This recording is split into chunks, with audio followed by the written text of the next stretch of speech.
Welcome to the Pivot with Passion podcast. Hi, I'm Penny Casselman. I believe everyone is deserving of a phenomenal life. And that life starts when you grab a red marker and claim what you truly desire. Regardless of where you came from, where you're at, or where you think you're headed, life is what you make of it. And when you learn to pivot with passion, your world explodes with opportunities. Go grab your favorite beverage and let's shake things up as we explore how to pivot with passion. Hello, my friend. Welcome. Whether it's morning, afternoon, evening, whenever it is, thank you for choosing to join me this week. Let me check in. How are you doing? How are you doing? How was your last week? Did it feel good? Was it great? Was it phenomenal? Were you on vacation? So I have to tell you, my last week, that was an intense week for me. Not only did I have appointments for activities around my house, so think I had some work done on the outside of the house. I got a new refrigerator delivered. I got a new security panel installed. So all of those things were happening on top of me finishing my keynote talk and then rehearsing it. And then, of course, doing all the other little things that you forget take time. Laundry, grocery, catching up with friends, eating, sleeping, all the things. And on Saturday, March 16th, I delivered the keynote that I wrote and finished that week to a room full of 14 people. Holy cow, was that massively intensive, not only mentally draining week for me, but also kind of physically. So during this whole process last week, it really got me thinking about this idea that we fill the space that we have. So growing up, and maybe this is something you can relate to as well, we had a bedroom, and that was our domain. That was where our stuff resided, our clothes were housed, where we slept. And for the most part, everything that was near and dear to our heart was in that room. Then I went off to college, and it wasn't too much different. Everything I needed was contained in that space. Well, then I go out into the real world and I get an apartment, which has more space than I have ever had to myself. And what happens? We start to fill it, right? Oh, this wall needs a picture. Oh, I need an accent pillow for my futon or a rug in my dining room. All these things that you never would have thought of, suddenly you need, and you start filling your space. And I thought, isn't that the same with things in our life? I started thinking, this talk that I'm doing, I had to put a date on the calendar to keep me focused, because without a date where I was holding myself to account, where I was expected and had announced and invited people to come hear me deliver this talk, if I didn't have that date, March 16th, I easily would have found an excuse last week to say, look, I just finished writing this 45-minute talk. I don't have the time to rehearse it enough that I could get up without notes. But I wouldn't let myself off the hook. I knew in advance it was March 16th. And yes, there were many days that I started to fill my days that were further away from March 16th. So think early March. Oh, let me do this one thing. Let me write this one email. Let me straighten up my office.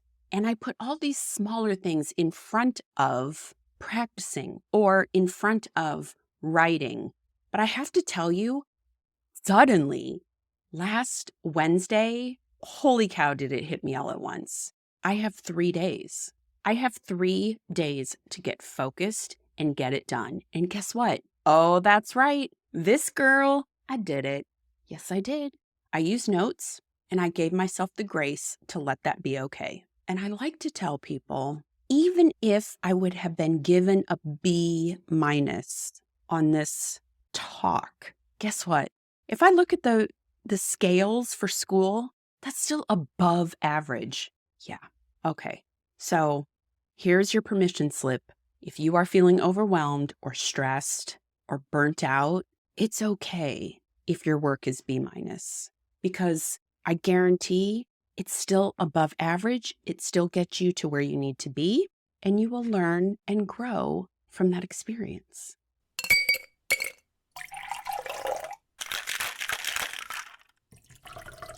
It's time for a clarity cocktail.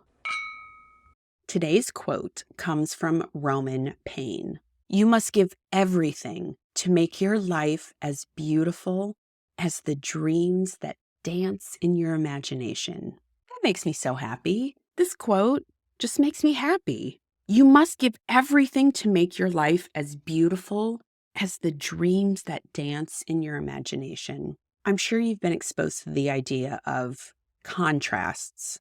You can't know sadness unless you know joy. You can't know light without dark. You can't know youth without old age, right? In order for us to fully appreciate, we have to have juxtapositions in our life. And when I came across this quote, it made me think, how can the beautiful dreams that dance in your imagination become more vivid? And I thought, with new experiences, right? Not only taking a vacation, but maybe it's picking something different on a menu at a restaurant that you go to all the time. Maybe it is taking a new route to get to your favorite coffee place. Maybe it's trying on a color that you don't normally wear. Anything that gets you out of your comfort zone and experiencing new things offers perspective and juxtaposition to things that you already know. And with that, how much more vibrant can your dreams become? How wild can your imagination run with new input? And having said this, I don't want to fall into the trap of comparison. That is not what juxtaposition is about, right? I can't compare an apple to an orange. You can't do it. They are different colors, different shapes, different textures, smells, everything. They're both fruits, and by themselves are beautiful. They are perfect the way they are. So using contrast, we appreciate things that are different and unique, not compared to each other, but simply an observation. So my friend, what new experience can you tuck in your back pocket this coming week? Can you give yourself a new experience, something that you can observe, that gives you new perspective and helps you take the dreams that dance in your imagination, light them up, make them more real, make them more tangible, more palpable, so that as you move forward, those dreams will keep you moving forward towards whatever it is you are after. So go forth, my friend. Find a new experience this week and give everything to make your life as beautiful as the dreams that dance in your imagination. And now, back to the episode. Cheers. Circling back to this idea of you fill the space that you have, where might you be filling space that isn't really needed? If you're anything like me, when you went to school, how often did you know from the first day of class that you were going to have a paper due 2 months later? And how many times did you look at that calendar and say, next week, maybe after this weekend, maybe in 3 days, until it got to the point where you physically made it so that there was zero time left to do anything else other than the paper? So sometimes it might be procrastination because you just really don't want to do it. So of course you're going to stack activities in front of your goal or whatever it is you're going after. And my friend, you know what just hit me like a ton of bricks? When I first started this podcast, my goal initially was to have each episode be 35 to 40 minutes. And after the first few, I realized, oh, no way was that going to happen. So I'm coming in pretty good, around 20 minutes an episode. But what is so interesting is after my intense week last week and filling the space up that I had, which was not that much, in working on my talk, delivering my talk, and then giving myself just some downtime, I'm finding myself right now not only winging it. In fact, this might be, and I'll just apologize right now if this episode has gone off the rails. Please come back, my friend. Give me another chance next week. But I'm doing this with very, very few notes written on 2 index cards. And I am just trying to come up with enough words to get me to the 20 minutes. And you know what? That's because I think I should. But guess what? I'm the one that makes the rules. I'm the one that does the podcast. So with that, I'm giving myself some grace this week. Whatever your week looked like last week, give yourself grace or pat yourself on the back for being proud of what you accomplished. Because last week was such an intense week, and this week left me little runway to show up and be truly prepared, I'm giving myself next week off. And I hope you do the same for yourself. If you are feeling stuck, burnt out, or frustrated, take a beat. Give yourself some grace. Take a day off. Say no to something, but take care of yourself, because that's what I'll be doing next week. And there's a little silver lining here.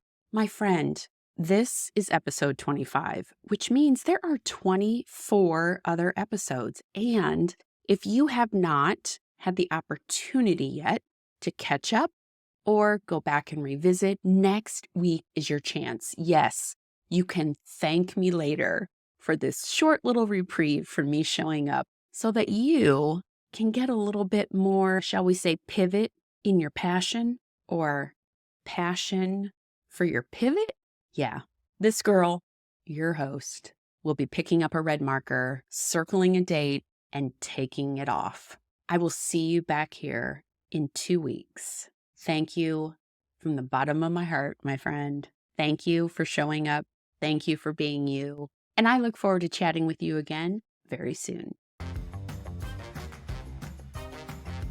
Friend, thanks for listening to this episode of Pivot with Passion.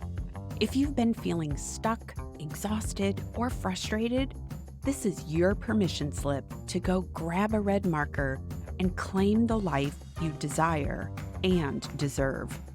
If you enjoyed this episode, share it with a friend, and then hop over to rate and review the show on Apple Podcasts. Because my goal is to put a red marker in everyone's hand, and I need your help to spread the word and make that happen. Until the next episode, go grab a red marker, get excited for your future, and make your first move to pivot with passion.